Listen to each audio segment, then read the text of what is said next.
Hello and welcome to another exciting episode of Will's Garage. Let's say you're in the market looking for an affordable, fuel-efficient car. You've just finished your campus, started working, got something to buy your first car.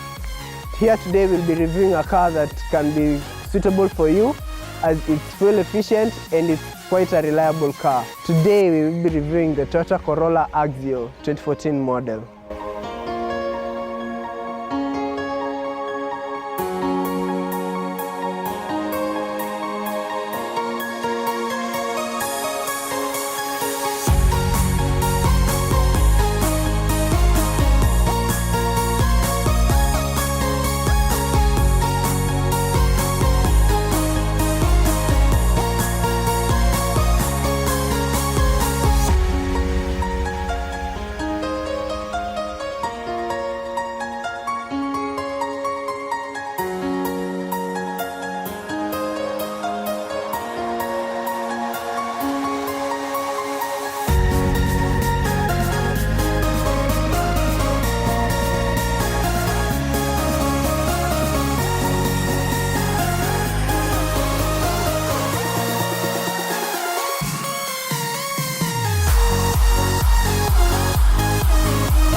Today we will be reviewing the 2014, the 2012, 2013, 2012 Toyota AXIO. And as a history fact, the Toyota AXIO was developed in 1966 by Toyota company, and up to today we have the 11th generation AXIO, which was started manufacturization in May of 2012. And as you can see, the car was quite compact. It does have a we can call it a weird shape, as the aim or the goal of the design was to make a dynamic exterior while also considering the compact design and the comfortability of the interior, which gives the clients or the customers a good, comfortable feel while driving the car. And as you can see, Toyota managed that quite well. As you can see, the trim is quite big, as the car kind of looks narrow yet wide, narrow yet kind of long, and we'll get to that as this was an upgrade to the previous 10th generation model. The 11th generation AXIO, as you can see it, came with 3 trims, which was the Luxel, the G trim and the X trim. Today we'll be reviewing the G trim as it's in the middle class between the Luxel trim and the X trim. And as you can see, the G trim isn't as bad, as we have power mirrors or power side mirrors, and of course it does have an indicator on the side on the power mirrors. And as we move on, we have this aluminum trim that goes around the doorknobs, which, if you might notice, not all the AXIOs have this. This is because the G trim is more of a upgraded version as compared to the X trim, which the X trim has just basic features. Most of it is plastic on the interior, and as we will come to see in the interior of this car, we have cloth trims, we have even aluminum trims on the transmission, on the transmission gearbox, sorry, transmission shift. We'll come to see that.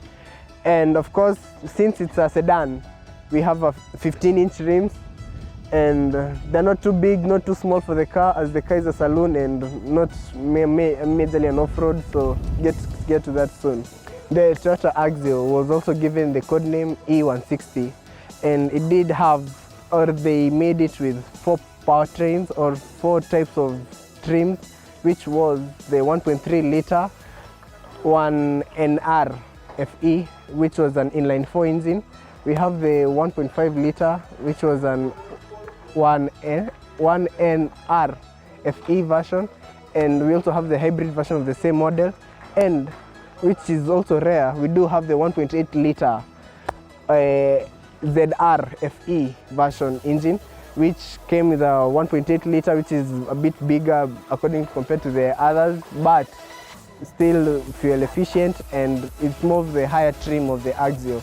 And as we come to see, the AXIO is quite fuel efficient and just works magic when it comes to performance. This is a front wheel, not as performancey, but it's a front wheel, front engine car.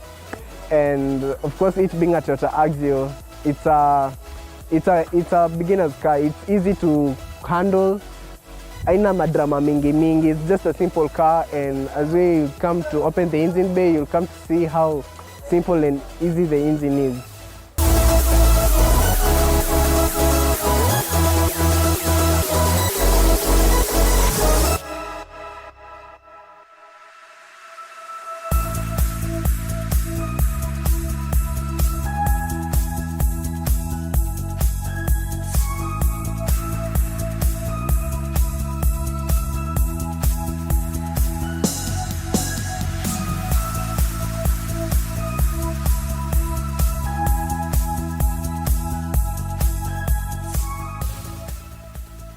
Yes, and now we would like to enter the bonnet or the engine bay and see what kind of magic this particular car model has.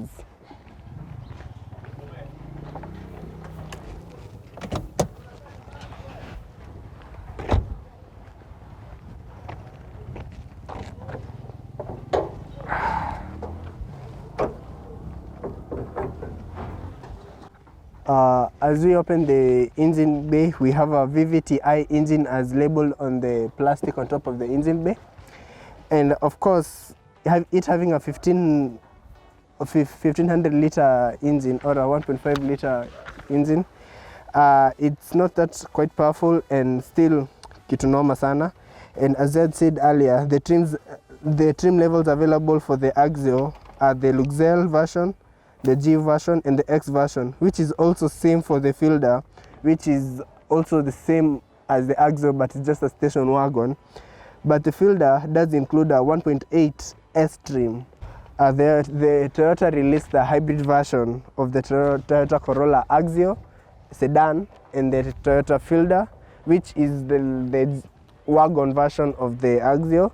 And of course, they did come out in August 2013, and both of the cars have a 1.5 liter hybrid system, which is similar for the Toyota Prius C, and the fuel efficiency of that particular model is a 3.0 liter per 100 kilometers fuel efficiency, which is quite fuel efficient and kuli mafuta mingi kwa hiyo kitu. And as you can see how the engine bay of this particular model is, which is the 1.5 liter G trim, it's a very powerful engine considering the car is small, it's a sedan, it's a car that you want to begin ukipata hiyo pesa ya kwanza, a car that is settled and haitakuletea shida mingi ku maintain. This car is perfect for that. And of course the transmission, it does come with a 5-speed manual or a CVT, which is a abbreviation for continuous variable transmission, which is a type of automatic transmission system. The engine bay, of course, as you can see, it has a plastic written VVTi, and down here you can see the 1NZ FE. That means that this particular engine is the 1NZ FE version, and of course most people don't know this, but this FE part means that the engine takes petrol engine only, but not diesel. But if it had an NZD something, it will be a diesel engine. And as you can see how clean that car is, the engine bay. And one thing that is also very important to note, the alternator, which is situated down here, is very crucial and very important, as we see it charges the battery while in motion, as it takes the motion from the engine. In short, the alternator is very important, and while cleaning the bay, it should not catch water. The alternators cannot, ikishika maji, that thing is done for, and it's a lot of money to fix that particular part. And of course, keep your engine clean, keep it well, na gari yako haitaku disappoint. The 4-cylinder engine, the inline 4-cylinder engine that we have here is quite reliable, quite simple to operate, but the thing is, it all depends on you. Your car has to be maintained after a certain period of time, which for most Toyota cars, it's between 6 months or 10,000 kilometers traveled. So whichever comes first, when it reaches, change mafuta, do service for your car. You can change the spark plugs, you can just check the spark plugs kama zimebit, kama bado, you can just leave them. But most services, they usually change the engine oil, oil filter, and the air filter. Hizo ndio hubit mbio, and with a dirty intake of air, hiyo filter uja in a clog, the air doesn't get enough air, and then the oil filter ni chafu, the engine won't burn well na itachapa mbio, ita wear out mbio. So always important, take care of your car, check your engine. Of course, with the dipstick, you do have a dipstick here. And of course, most people don't know this, but while checking your dipstick, put it down, like hata iface chini hivi, ndio you can actually see, because if you do it like this, if you lift it upside down to kuona level ya mafuta, you'll get wrong readings, as the oil will come down and you won't see the actual level of your engine. But yes, that's a FYI, kitu tu every driver should know. As we move to the back of the Toyota AXIO, the E160, hiyo ndo code name, usisahau hiyo code name. The car is quite stylish, as you can see. It has nice to my headlights. Kwa anza zikiwaka usiku zinakaga fiti. And then the main aim ni kuja kwa boot. But before hapo, we have this car trim here, and iko na the lock to lock the boot ama kufungua if you do have the key. And of course, it being a sedan, boot yake ni the low boot, so unapata. But if you think that the car, because it's a sedan, has a small boot space, you'll be very wrong, because this boot space is very big. Hadi mimi nikitaka anaweza ingia hapa ndani na tuingia na mtu mwingine tufunge boot, bado tutatoshea. The space is quite big, quite, unaweza beba vitu mob hadi kwa maboys, since this is a car that ndio unaanza nayo. It's a very good car to start your life with. Maboys na watu wa masanduku kuweka nyuma, kuna a lot of space, ile yenye unaweza kasanduku yako na bado ocha ukienda kubeba mandizi, mandizi bado zatoshea, you know, vitu important, you know, the small details is what matters, and that's what we like to talk about here on Will's Garage. Anyway, kuingia huku chini, we see that Toyota of course gave you space for spare wheel. Na of course kuna jumper cables which are very important. Ukikosa jumper cables wewe na betri yako ishe, utangoja neighbor utaitana. Anyway, it's always good to have your own jumper cables, and of course the boot space here is quite good, as hadi inaweza toshea spare wheel. But on the hybrid versions, one of the motors and the battery imekuwa huku nyuma, so there's not enough hiyo space huko chini, so kuna possibility utapata the spare wheel version. But on the hybrid version, you see, because of the battery or the motors that are placed underneath here, you do not have enough space for the battery, for the spare wheel, or kwa kuweka hizo vitu. Kwa hii, it does take a lot of space, the battery of an hybrid car. So you get on the petrol trim like this one, kuna space mingi. This thing has a lot of space, and for the boys, as I have just said, sanduku hapo inaweza tosha hadi mbili ukitaka, na kuchunisha ngoma utachuna hadi manebo kutoka kwa building. Anyway, that is the base for the Toyota AXIO, and of course most of the trims nowadays do come with this let's call it a top rear brake light, but it is helpful sana.